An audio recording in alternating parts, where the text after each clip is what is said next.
Simbahan ng Quiapo pinalawig hanggang Enero 10 ang pahalika. Prosesyon ng Puo naman nagpapatuloy, samantala 8 luxury vehicles na iniuugnay kay former Representative Elizalde na samsam sa Taguig dahil sa umano'y customs violations. Alamin natin ang buong detalye sa pag-uulat ni Bombo Is sa Cotonera.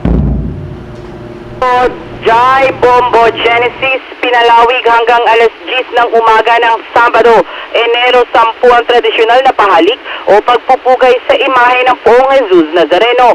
Ayon yan sa pamunuan ng Quiapo Church. Ayon sa simbahan, minabuting palawigin ang pahalikan at sa hanggang ng mga deboto, lalo na tatapat sa Biyernes ang kapistahan ngayong taon. Sabi nila na walang magbabago sa schedule at daloy ng traslasyon ay tinuloy ayon sa plano. Kaya naman, ngayong madaling araw ng Biyernes, formal nang sinimula ng traslasyon kung saan inaasahang milyong-milyong deboto ang makikilahok.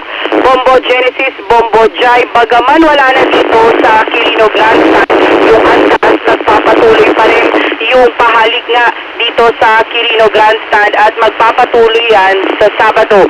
Kaugnay nito, patuloy ang paalala ng pamunuan ng simbahan na huwag nang salubungin ang andas upang hindi makabalap sa pag-usad ng prosesyon. Sinabi ni Nazareno 2026 Technical Director Alex Idasca, maaari na lamang nasasin sa mga ruta o di kaya sumunod sa daloy ng prosesyon.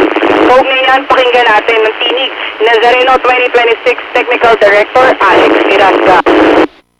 Kunin po sana natin dito ay ipairal natin ang tunay na pagsasabuhay ng posisyon. Hayaan po muna natin ang ating mahal na Senyor na mauna. Tumabi po muna tayo sa gilid at pagtawid ng Senyor, pwede na po tayong sumunod sa ating posisyon. Kaya sana, ang pakiusap po sana natin sa lahat ng mga deboto, pwede po kayong maghintay sa gilid ng mga ruta ng prosesyon. Pwede po kayong sumunod sa likod ng andas. Huwag na lamang po sana nating salubungin, huwag na lamang din po nating sanang pigilan ang pag-usad ng andas. Samantala, sa iba pang balita ngayong araw na samsam na mga otoridad ang hindi bababa sa 8 mamahaling sasakyan sa parking area ng isang condominium sa Taguig kagabi. Sa bisa ng isang search warrant, ang mga sasakyang ito ay inuugnay umano kay dating Congressman Zaldico. Kabilang sa mga nasamsam na sasakyan ang isang Rolls Royce, 3 Cadillac Escalade, 2 Lexus, isang Mercedes-Benz at isang Toyota Sequoia na umano'y itinago sa mga parking lot sa condominium. Ayon kay ICI o Independent Commission for Infrastructure Special Advisor Rodolfo Azarin Jr., kasalukuyang tinutukoy ng mga otoridad ang tunay na may-ari ng mga sasakyan na nakarehistro umano sa isang kumpanya na may kaugnayan kay Ko. Paunang lumalabas na paglabag sa batas ng customs at hindi pagbabayad ng buwis ang iniimbestigahan. Nilinaw ng Bureau of Customs na iniimbestigahan na ang mga nasamsam na sasakyan dahil sa umano'y unlawful importation, bunsod ng kawalan ng tamang import documents at hindi nabayarang buwis at duties.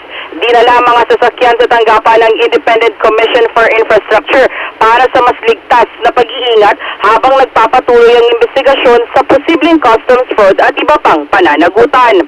Para sa Bombo Network News, ito si Bombo Is sa Cotonera and this is Bombo Radio Philippines, the #1 most trusted source of news and information. Basta Radio Bombo! For the most trusted source of news and information, visit our website at www.bomboradio.com. Follow us on Bombo Radio mobile app, Facebook, YouTube, TikTok, and X, formerly Twitter. Like, share, and stay connected. Anytime, anywhere.